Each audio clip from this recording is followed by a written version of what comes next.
इस देश में एक ऐसी जगह भी है जहां सिर्फ महिलाएं अकेले रहने पर मजबूर हैं। यहाँ 1000 महिलाओं पर केवल 930 पुरुष हैं, जिस वजह से लाखों महिलाओं को या तो अकेले जीवन बिताना पड़ता है या फिर दूसरे देशों के पुरुषों से शादी करनी पड़ती है। प्राकृतिक सुंदरता, ऐतिहासिक इमारतें और इसका क्राको शहर दुनिया भर में प्रसिद्ध हैं। इस देश में पहले से ही जनसंख्या कम है और उसमें भी पुरुषों की संख्या और ज्यादा कम है। दोस्तों, यह है पोलैंड, यूरोप के सेंट्रल ईस्टर्न क्षेत्र का एक खूबसूरत देश। पोलैंड प्रकृति की गोद में बसा है। यहाँ बड़े बड़े घास के मैदान हैं, झीलें हैं।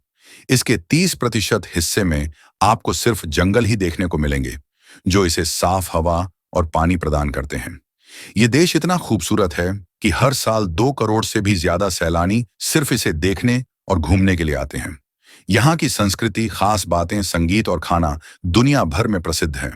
यही वजह है कि यूरोप और एशिया से करोड़ों लोग पोलैंड घूमने पहुंचते हैं।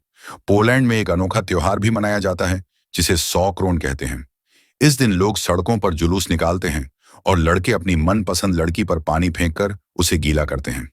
अगर लड़की हंस देती है और लिली का फूल उस लड़के की ओर फेंक देती है, तो माना जाता है कि वह लड़की उस लड़के को पसंद करती है। पोलैंड के लोग काफी लंबे होते हैं, जिसमें यहाँ के पुरुषों की औसतन लंबाई 5 फीट 10 इंच और महिलाओं की औसतन हाइट 5 फीट 7 इंच होती है। पोलैंड के लोगों को डोनट्स खाना बहुत पसंद है, इसीलिए यहाँ कई तरह के डोनट्स मिलते हैं। पोलैंड के लोगों को गुड़ का पीना भी बहुत पसंद है और यह यहाँ की संस्कृति का एक हिस्सा है। यहाँ सैलानियों को अक्सर खास जगहों पर यह फ्री में भी दिया जाता है। ये देश फैला हुआ है 3,22,575 वर्ग किलोमीटर के क्षेत्र में, जो क्षेत्रफल के मुताबिक दुनिया का 37वां सबसे बड़ा देश है। अगर आबादी की बात की जाए तो यहाँ 3 करोड़ 85 लाख लोग रहते हैं, जिसमें 1 करोड़ 82 लाख पुरुष हैं, जबकि 1 करोड़ 85 लाख महिलाएं हैं। यानी कि यहाँ 14 से 15 लाख महिलाओं की संख्या ज्यादा है, जो किसी भी देश में कम ही देखने को मिलता है। पोलैंड के 6 पड़ोसी देश हैं जिनके साथ यह व्यापार करता है। इसके पश्चिम में जर्मनी, दक्षिण पश्चिम में चेक रिपब्लिक, दक्षिण में स्लोवाकिया, पूर्व में यूक्रेन, उत्तर पूर्व में बेलारूस और उत्तर में लिथुआनिया स्थित हैं। साथ ही पोलैंड के उत्तर में बाल्टिक सागर है। यहाँ कई समुद्री किनारे हैं और लोग यहाँ भारी संख्या में आते हैं। टूरिस्टों को पोलैंड के बीचेस काफी पसंद आते हैं, क्योंकि यहाँ उन्हें इस देश के सबसे खूबसूरत नज़ारे देखने को मिलते हैं। ये जो आप देख रहे हैं, ये है वोवेल रॉयल कैसल। ये उन जगहों में से एक है जो खुदाई में मिली है। इस शहर को 14वीं शताब्दी में बनाया गया था। इस महल को अब म्यूजियम बना दिया गया है, जिसमें उस समय की तलवारें भी मौजूद हैं। इन्हें द गॉड्स स्क्वाड कहा जाता है। सैलानियों के लिए यह महल भी काफी दिलचस्प जगह है, जिन्हें प्राचीन चीजें देखना और घूमना पसंद है। ऐसे लोग इस महल को जरूर विजिट करते हैं। इस देश की शिक्षा प्रणाली बहुत अच्छी है। छोटे बच्चे से लेकर कॉलेज तक की पढ़ाई का सारा खर्चा यहाँ की सरकार उठाती है। यहाँ के नागरिकों के लिए तो शिक्षा बिल्कुल फ्री है ही, साथ ही जो दूसरे देशों से यहाँ पढ़ने आते हैं, उनकी भी फीस काफी कम होती है। यही वजह है कि पोलैंड में बड़ी संख्या में विदेशी विद्यार्थी हैं। क्योंकि यह यूरोप के पूर्वी केंद्र का देश है, तो यहाँ गर्मी लंबे समय तक रहती है। लेकिन जब यहाँ सर्दियों का मौसम शुरू होता है, तो यहाँ कड़ाके की ठंड पड़ती है। पूरा शहर सफेद रंग में ढल जाता है। घरों की छतें बर्फ से ढक जाती हैं, पेड़ों की टहनियों पर बर्फ जम जाती है और सड़कों पर भी सिर्फ बर्फ ही दिखाई देती है। इस मौसम में तापमान -10 डिग्री सेल्सियस से नीचे चला जाता है, जिससे समझा जा सकता है कि सर्दियों में यहाँ की सड़कों पर लोग कम क्यों दिखाई देते हैं। आपको जानकर हैरानी होगी कि इसकी राजधानी में ऐसी बहुत सी महिलाएं हैं जो अकेले रहने पर मजबूर हैं। इन्हें शादी करने के लिए पुरुष नहीं मिलते, क्योंकि यहाँ यूरोप के दूसरे देशों से बहुत से लोग काम की तलाश में आते हैं, जिन्हें अकेला ही रहना पड़ता है।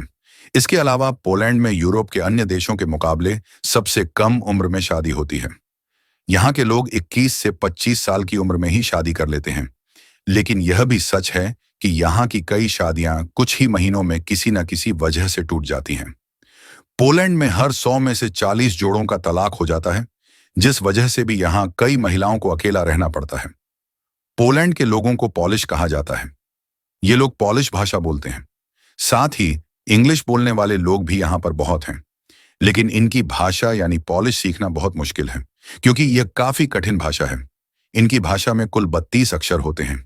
यहाँ के लोग तो इंग्लिश सीख जाते हैं, लेकिन इंग्लिश बोलने वाले लोग पॉलिश भाषा बहुत ही मुश्किल से सीख पाते हैं। वैसे तो यूरोप के ज्यादातर देशों में करेंसी के नाम पर यूरो चलता है, लेकिन पोलैंड यूरो करेंसी को नहीं अपनाता, बल्कि इसकी खुद की अपनी करेंसी है, जो है ज़्लॉटी।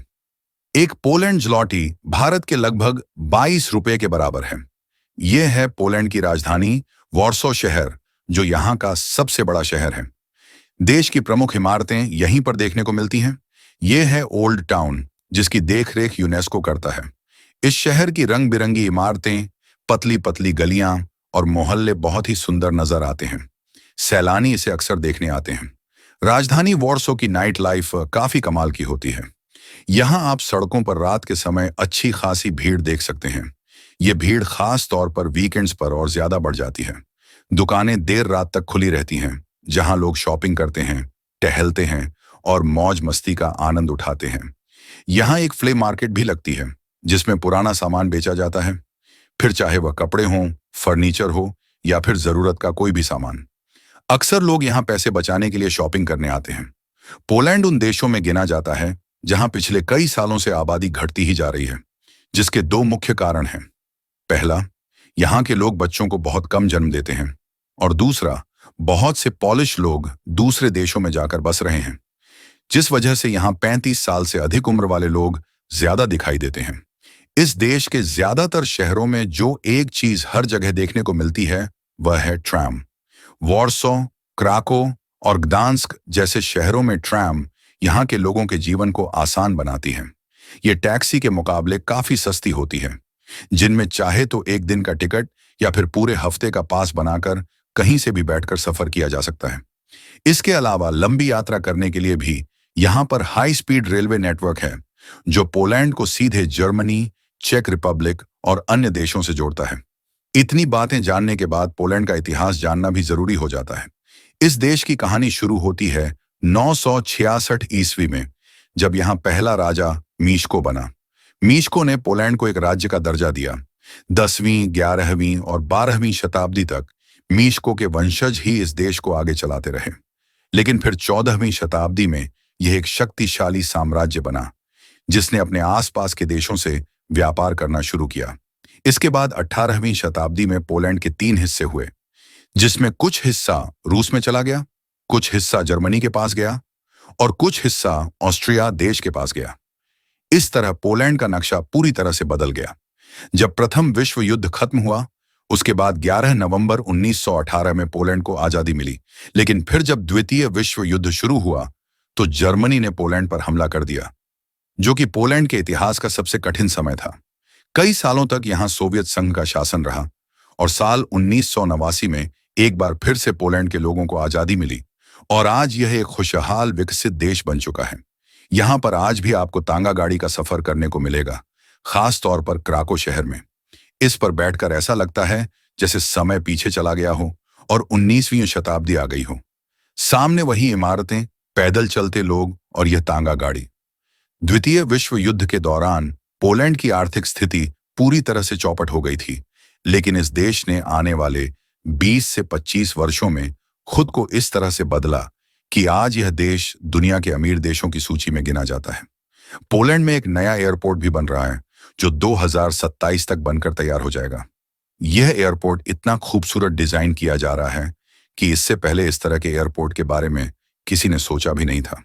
इस देश की अगर जीडीपी की बात करें तो यह $60 अरब की है, जो कि जीडीपी के मामले में इसे दुनिया में 20वें नंबर पर खड़ा करती है। यहाँ के लोगों को डंपलिंग खाना भी बहुत पसंद है। यह एक तरह का मोमोज ही है, जिसे पोलैंड के लगभग सभी लोग रोजाना ही खाते हैं।